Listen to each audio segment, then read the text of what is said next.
Hey guys, welcome to this video covering the recent Mandate of Heaven expansion pack for Europa Universalis 4, as well as the free 1.20 Ming patch which came along with it. The expansion and the patch have focused mainly on Eastern Asia, and they've introduced a lot of new features and systems to the game.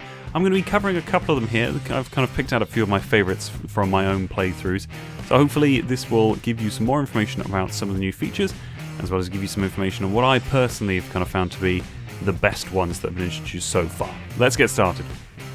Introduced originally in the Art of War DLC, auto transport is super useful for when you don't want to micromanage your army's transportation. You can just assign a fleet with some transport ships in it, and from then on, whenever you want an army to cross an ocean, your fleet will be there for them. The problem though is that your transport fleet wouldn't head into port to pick them up.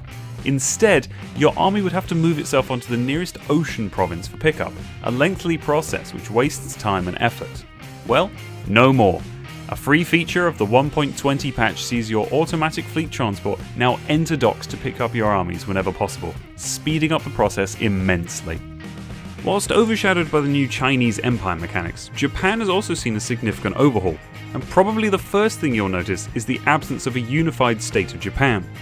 Instead, the shogunate is now held by whoever holds the province of Kyoto, Ashikaga, in 1444. If Ashikaga were to lose Kyoto, they would lose the shogunate, with the conqueror becoming the new shogunate.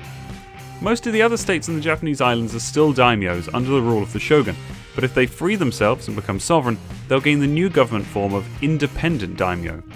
The nation of Japan can still be formed if you have at least 25 cities/provinces, or if you've integrated all of the other daimyos. I've played through as a couple of Japanese nations so far and found gameplay different but not indistinguishable from pre-patch. Life is easier for the shogun trying to annex daimyos due to the various new subject interactions, including forced seppuku, which kills the daimyo's current ruler and stops them from starting wars, and contribute to capital, gaining development in the shogun's capital in exchange for decreases in daimyo's development. Shogunates also have 3 brand new abilities they can use: Sword Hunt, Sankin Kotai, and Forcibly Expel Ronin, which accrue various bonuses and benefits at the cost of 20 legitimacy. There's still a lot of warring between daimyos though to keep things lively, and the early game as any Japanese nation remains quite slow and isolated to the islands. Overall, these paid features of the Mandate of Heaven offer new and interesting ways to play though, so it's certainly a good thing. The 1.20 patch introduces the Ages of Europa Universalis, a system which divides the game into 4 separate ages: Discovery, Reformation, Absolutism, and Revolutions. These ages span consecutive periods of time during the game, with each ushering in slightly different rules and events. During each age, you'll also have the opportunity to complete certain objectives. In the first age, the Age of Discovery for example, objectives include owning a city with 30 or more development, and owning 5 separate centres of trade simultaneously. Completing objectives in an age increases the amount of splendour you gain each month, and you can spend your acquired splendour on abilities unique to every age. Finally, once you've completed 3 objectives in a single age, you can activate a Golden Era. Lasting for 50 years, a Golden Era reduces anything you have to spend your monarch points on by 10%, as well as increasing unit morale and production. A pretty powerful bonus, but you can only activate 1 Golden Age per game. All of these are paid features of the Mandate of Heaven expansion, although the free patch keeps track of what age you're in and uses it for triggering certain events and disasters. Diplomacy in EU4 isn't the hardest concept or part of the game, but it can be fiddly and annoyingly complicated at times. Need an alliance? Get ready to wander around clicking on various countries to see who might be up for one. Already got allies? Get ready to click on them constantly to make sure they don't need one of your diplomats improving relations. EU4's macro builder has been updated consistently as the game has grown, adding a province development tab with the Common Sense DLC, an estates tab with the Cossacks DLC, and army/navy templates with the Art of War DLC.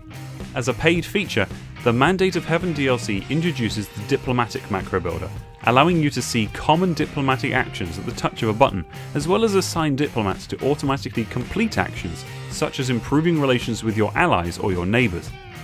This isn't a game-changing improvement in the same sense as some of the other features introduced in this DLC, but it's certainly going to be one of the players' favourites, simplifying a core area of the game and streamlining it for future playthroughs. Easily the biggest paid feature introduced in the Mandate of Heaven is the Chinese Empire, essentially the flagship improvement in Paradox's desire to develop Eastern Asian gameplay. It would be simple to describe the Chinese Empire as an Asia HRE, and in some ways this isn't a terrible description.